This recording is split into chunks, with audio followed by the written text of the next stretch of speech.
ഈ പാർട്ടിയുമായിട്ട് ഭരിച്ചിരുന്ന 45 വർഷം ഭരിച്ചിരുന്ന CPM-മായി ബന്ധമുള്ളവരാണ് ഈ നഗരസഭയുടെ കീഴിലുള്ള എല്ലാ കെട്ടിടങ്ങളും വാടകയ്ക്ക് എടുത്തിട്ടുള്ളത്. ഈ കോർപ്പറേഷൻ കഴിഞ്ഞ 40-45 വർഷമായി ഒരേ മുന്നണി ഒരേ പാർട്ടി തന്നെ ഭരണം നടത്തിക്കൊണ്ട് പോയത് കൊണ്ട് പല പല കാര്യങ്ങളും പുറം ലോകം അറിയാതെ പോയി. ഫയലുകളെല്ലാം തന്നെ അവരുടെ കൈവശം, അല്ലെങ്കിൽ ഫയലുകൾ അല്ലെങ്കിൽ നശിപ്പിക്കുക, അല്ലെങ്കിൽ ഫയലുകൾ എടുത്തുകൊണ്ട് പോവുക, അങ്ങനെയുള്ള ഒത്തിരി കാര്യങ്ങൾ നടന്നതുകൊണ്ട് റവന്യൂ ഉദ്യോഗസ്ഥർക്ക് യഥാർത്ഥത്തിൽ വൻ തുക കൈക്കൂലി വാങ്ങാനുള്ള അവസരമാണ് ഉണ്ടായി കൊടുത്തുകൊണ്ടിരുന്നത്. നമസ്കാരം. കഴിഞ്ഞ 40 വർഷത്തോളമായിട്ട് തിരുവനന്തപുരം കോർപ്പറേഷൻ നടത്തുന്ന വലിയൊരു അഴിമതിയാണ് ഇപ്പോൾ ഓരോ ദിവസവും പുറത്തു വന്നുകൊണ്ടിരിക്കുന്നത്. മേയറായിട്ട് വി രാജേഷ് അധികാരമേറ്റ് ആ 24 മണിക്കൂർ തികയുന്നതിന് മുമ്പ് നമ്മളൊക്കെ കേട്ടൊരു വലിയൊരു കോടികളുടെ നഷ്ടക്കഥയാണ്. അതായത് കെട്ടിടങ്ങളുമായി ബന്ധപ്പെട്ട് വലിയ രീതിയിലുള്ള ഒരു ഭരണപ്പിഴവ് തന്നെയാണ് ഇതുവരെ ഉണ്ടായിട്ടുള്ളത് എന്നുള്ളത്. ഇപ്പോൾ ഈ വിഷയത്തിൽ കൂടുതൽ വിവരങ്ങൾ, കൂടുതൽ തെളിവുകളുമായിട്ട് രംഗത്തേക്ക് വരികയാണ് മുൻ കൗൺസിലറായിരുന്ന ശ്രീകാര്യം ശ്രീകുമാർ. സാർ, നമ്മളിപ്പോൾ ഇതുവരെ ഈ വിഷയവുമായി ബന്ധപ്പെട്ട് കേട്ടിരിക്കുന്നത് മുൻപുണ്ടായിരുന്ന കെട്ടിടത്തിന്റെ തുക ചെറിയ രീതിയിൽ തന്നെ തുടർന്നുകൊണ്ട് 40 വർഷത്തോളം അതേ രീതിയിലുള്ള തുക തുടർന്നുകൊണ്ട് കോർപ്പറേഷൻ ലഭിക്കേണ്ടുന്ന കൃത്യമായിട്ടുള്ള വരുമാനം കുറഞ്ഞു എന്നുള്ള തരത്തിലാണ്. പക്ഷെ കൂടുതൽ ഡീറ്റെയിൽസ് എടുത്ത് നോക്കുമ്പോൾ അതൊന്നുമല്ലല്ലോ. അതിനേക്കാൾ അപ്പുറത്തേക്ക് വലിയ പാകപ്പിഴവുകൾ കണ്ടിട്ടും കണ്ടില്ലെന്ന് നടിക്കുന്ന നടപടികളായിട്ടാണ് തോന്നുന്നത്. എന്താണ് ഇതിന്റെ കൂടുതൽ വിവരങ്ങൾ? നമ്മുടെ നഗരസഭയിൽ ഏറ്റവും കൂടുതൽ സ്വത്ത് ആസ്തി ഉള്ള ഒരു നഗരസഭ തിരുവനന്തപുരം കോർപ്പറേഷനാണ്. ഈ കോർപ്പറേഷൻ കഴിഞ്ഞ 40-45 വർഷമായി ഒരേ മുന്നണി ഒരേ പാർട്ടി തന്നെ ഭരണം നടത്തിക്കൊണ്ട് പോയത് കൊണ്ട് പല പല കാര്യങ്ങളും പുറം ലോകം അറിയാതെ പോയി. ഫയലുകളെല്ലാം തന്നെ അവരുടെ കൈവശം, അല്ലെങ്കിൽ ഫയലുകൾ അല്ലെങ്കിൽ നശിപ്പിക്കുക, അല്ലെങ്കിൽ ഫയലുകൾ എടുത്തുകൊണ്ട് പോവുക, അങ്ങനെയുള്ള ഒത്തിരി കാര്യങ്ങൾ നടന്നതുകൊണ്ട് നമുക്ക് ഈ കാര്യങ്ങൾ പലതും പുറത്തു വരാൻ വൈകി. പല കാര്യങ്ങളും പുറത്തു വരാൻ വൈകി. ഇപ്പോൾ ഒരു ഭരണമാറ്റം വന്നിരിക്കുന്ന സാഹചര്യത്തിൽ കുറെ കൂടെ കാര്യങ്ങൾ പുറത്തു വരും എന്ന് പ്രതീക്ഷിക്കുകയാണ്. ഇതിനു മുമ്പ് തന്നെ നമ്മൾ നിരവധിയായ പരാതികൾ നഗരസഭയ്ക്കും സർക്കാരിനും വിജിലൻസ് പോലെയുള്ള അന്വേഷണ ഏജൻസികൾക്കും നൽകിയിട്ടുണ്ടെങ്കിലും ഒന്നിനും തന്നെ കൃത്യമായ ഒരു പരിസമാപ്തി ഉണ്ടായിട്ടില്ല. ഇപ്പോൾ അവസാനം പുറത്തു വന്നിരിക്കുന്നത് നമ്മുടെ വട്ടിയൂർക്കാവ് MLA-യും ശാസ്തമംഗലം കൗൺസിലുമായിട്ടുള്ള ഒരു തർക്കം. ആ തർക്കം ഒരു കെട്ടിടത്തിൽ അവർക്ക് വേണമെന്ന് ആവശ്യപ്പെട്ടുകൊണ്ടായിരുന്നുവെങ്കിലും അതിനെ സംബന്ധിച്ച് നമ്മൾ കൂടുതൽ പഠിക്കുമ്പോൾ ആ തർക്കം ഒരു വലിയൊരു അഴിമതിയിലേക്ക്, വാടക കൊള്ള എന്ന് പറയുന്ന ഒരു അഴിമതിയിലേക്ക് എത്തിച്ചേർന്നു. നമ്മൾ അതിനെക്കുറിച്ച് കൂടുതലായിട്ട് മനസ്സിലാക്കുമ്പോൾ ഏറ്റവും കുറഞ്ഞ വാടകയ്ക്ക് ഈ പാർട്ടിയുമായിട്ട് ഭരിച്ചിരുന്ന 45 വർഷം ഭരിച്ചിരുന്ന CPM-മായി ബന്ധമുള്ളവരാണ് ഈ നഗരസഭയുടെ കീഴിലുള്ള എല്ലാ കെട്ടിടങ്ങളും വാടകയ്ക്ക് എടുത്തിട്ടുള്ളത്. ഈ വാടകയ്ക്ക് എടുത്തിട്ടുണ്ട്.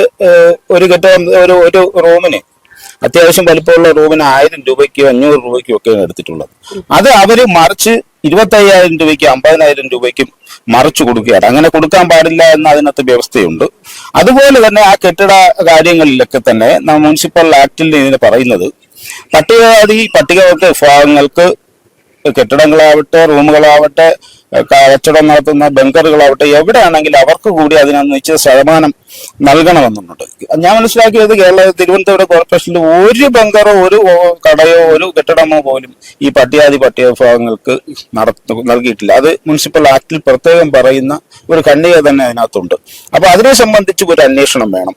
പിന്നെ വ്യാപകമായി ഇപ്പോ നമ്മുടെ വട്ടിയൂർക്കാവ് MLA അദ്ദേഹം മേയറായിരുന്നു. ആ സമയത്ത് നിർമ്മിച്ച കെട്ടിടം ആണ് അദ്ദേഹം ഇപ്പോൾ MLA-യുടെ. സ്വാഭാവികമായിട്ട് ഒരു ജനപ്രതിനിധി അങ്ങനെ ഒരു കെട്ടിടം ഉപയോഗിക്കുന്നത് തെറ്റത് കാണുന്നില്ല. കാര്യം MLA ആയാലും കൗൺസിലറായാലും ജനങ്ങൾക്ക് വേണ്ടിയാണല്ലോ അത് ഉപയോഗപ്പെടുത്തുന്നത്. പക്ഷേ ന്യായമായ വാടക നൽകേണ്ടതാണ്. അല്ലെങ്കിൽ നമ്മളൊരു കാര്യം തീരുമാനിക്കണം, ജനപ്രതിനിധികൾക്ക് അവരുടെ ഓഫീസ് പ്രവർത്തിക്കുന്നതിന് സൗജന്യമായി നഗരസഭ നൽകും എന്ന് പറയുന്നതിന് നമ്മൾ സ്വാഗതം ചെയ്യുന്നു. അതുപോലെ തന്നെ തിരുവനന്തപുരം നമ്മുടെ ശ്രീകാര്യത്ത് ഒരു കോർപ്പറേഷന്റെ ബിൽഡിംഗ് ഉണ്ടായിരുന്നു. ഇപ്പോൾ അത് റോഡ് വൈഡനിങ്ങുമായിട്ട് ബന്ധപ്പെട്ട് അത് ഇടിച്ചു മാറ്റിയിട്ടുണ്ട്. അവിടെ നമ്മുടെ സ്ഥലത്തെ MLA ശ്രീ കടകംപള്ളി സുരേന്ദ്രന് ഒരു ഓഫീസ് അവിടെ പ്രവർത്തിച്ചിരുന്നു കഴിഞ്ഞ 8-9 വർഷക്കാലം. അതുപോലെ തന്നെ നമ്മുടെ മെഡിക്കൽ കോളേജുമായി ബന്ധപ്പെട്ട് ഉള്ളൂർ മെഡിക്കൽ കോളേജ് ഭാഗത്തുള്ള ഒരു കോർപ്പറേഷൻ റെസ്റ്റ് ഹൗസ് ഉണ്ട്. അവിടെയും ശ്രീ കടകംപള്ളി സുരേന്ദ്രന്റെ ഓഫീസ് പ്രവർത്തിക്കുന്നു. ഇതൊക്കെ സൗജന്യമായിട്ടാണ് പ്രവർത്തിച്ചതെന്നാണ് ഞാൻ മനസ്സിലാക്കുന്നത്. അതിലൊരു തെറ്റ് ഞാൻ കാണുന്നില്ല. കാര്യം ജനങ്ങൾക്ക് വേണ്ടിയല്ലേ അവർ പ്രവർത്തിക്കുന്നു. അതുപോലെ നമ്മുടെ കോങ്ങമോട് ജംഗ്ഷനിൽ ഒരു വലിയ കെട്ടിടം ഉണ്ടായിരുന്നു. അതും ഇപ്പൊ ഇടിച്ചു മാറ്റിയിട്ടുണ്ട്, പുതുക്കി പണിയുന്നതിന് വേണ്ടിയാണ്. അപ്പൊ ഇവിടെയൊക്കെ കഴിഞ്ഞ കാലങ്ങളിൽ നടത്തിയിരുന്ന കരാറുകൾ അല്ലെങ്കിൽ ആർക്കൊക്കെയാണ് നൽകിയിരുന്നത്, ഏത് റേറ്റിലാണ് നൽകിയിരുന്നത് എന്നുള്ളത് പരിശോധിക്കണം. അതോടൊപ്പം ഇടിച്ചു മാറ്റിയ കെട്ടിടങ്ങളിൽ വീണ്ടും ഇവർക്ക് തന്നെ കടമുറി കൊടുക്കാം എന്നുള്ള എഗ്രിമെന്റ് ഉണ്ടെങ്കിൽ, അല്ല അങ്ങനെ ഒരു ധാരണ ഉണ്ടെങ്കിൽ ആ ധാരണ ഇനി പാലിക്കാൻ പാടില്ല. പുതിയ ടെൻഡർ നടത്തി ഏറ്റവും ഉയർന്ന ടെൻഡറിൽ ആർക്കാണോ ലഭിക്കുന്നത് അവർക്ക് ലഭിക്കണം. നിയമാനുസരണം നമ്മുടെ നാട്ടിൽ ഒരു സ്ഥലത്ത് 10,000 രൂപ ഒരു കെട്ടിടത്തിന് വാടക റൂമിന് ഉണ്ടെങ്കിൽ 10,000 വാങ്ങിക്കേണ്ട ഒരു 8,000 രൂപയെങ്കിലും നഗരസഭ ഈടാക്കണം.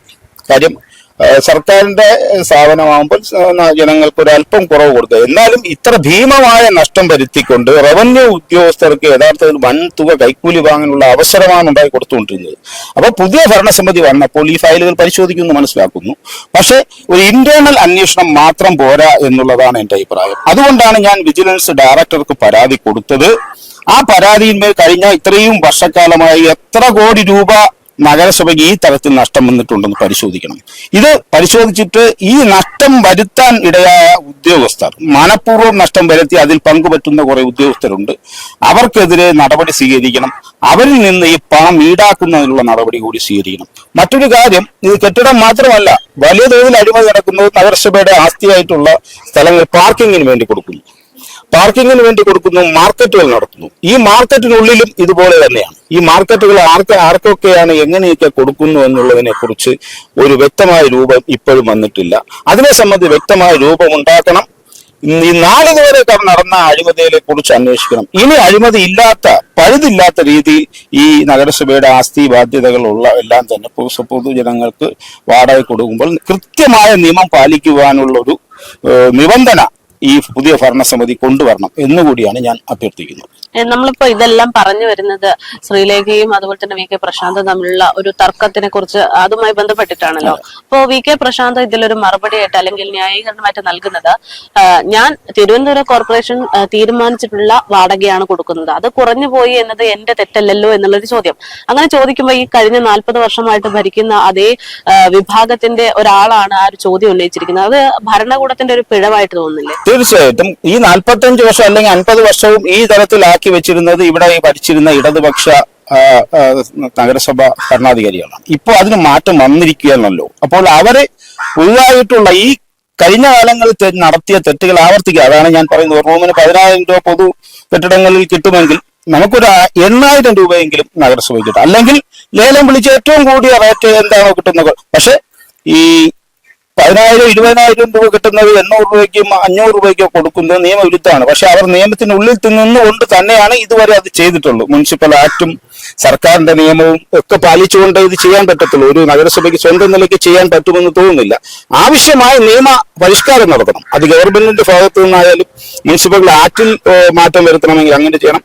നഗരസഭ കൗൺസിലിൽ മാറ്റം വരുത്തണം, അങ്ങനെ വരുത്തണം. എന്തായാലും 25,000 50,000 രൂപയ്ക്ക് കൊടുക്കേണ്ടിയിരുന്ന കെട്ടിടങ്ങൾ കടമുറികൾ 1000 രൂപയ്ക്ക് കൊടുക്കുന്നത് അത് അറിഞ്ഞുകൊണ്ട് അല്ലാതെ ചെയ്യുന്നതോ അറിഞ്ഞുകൊണ്ടോ ചെയ്യുന്ന ഒരു വൻ അഴിമതി തന്നെയാണ്. പക്ഷെ MLA ഓഫീസ് പ്രവർത്തിക്കുന്നതിന് 500 600 അത് സൗജന്യമായി വിട്ടുകൊടുക്കുകയും വേണമെന്നാണ് അഭിപ്രായം. നമ്മുടെ സർക്കാർ കെട്ടിടങ്ങളെല്ലാം ജനപ്രതിനിധികൾക്ക്, അത് MLA ആവട്ടെ, കൗൺസിലർ ആവട്ടെ, പഞ്ചായത്ത് മെമ്പർ ആവട്ടെ, ആരായാലും അത് ജനങ്ങളുടെ സേവനത്തിന് വേണ്ടി കൊടുക്കുന്നതുകൊണ്ട് അതിന് 1 രൂപ പോലും ഈടാക്കരുത് എന്നുള്ളതാണ് ഈ കാര്യത്തിലുള്ള അഭിപ്രായം.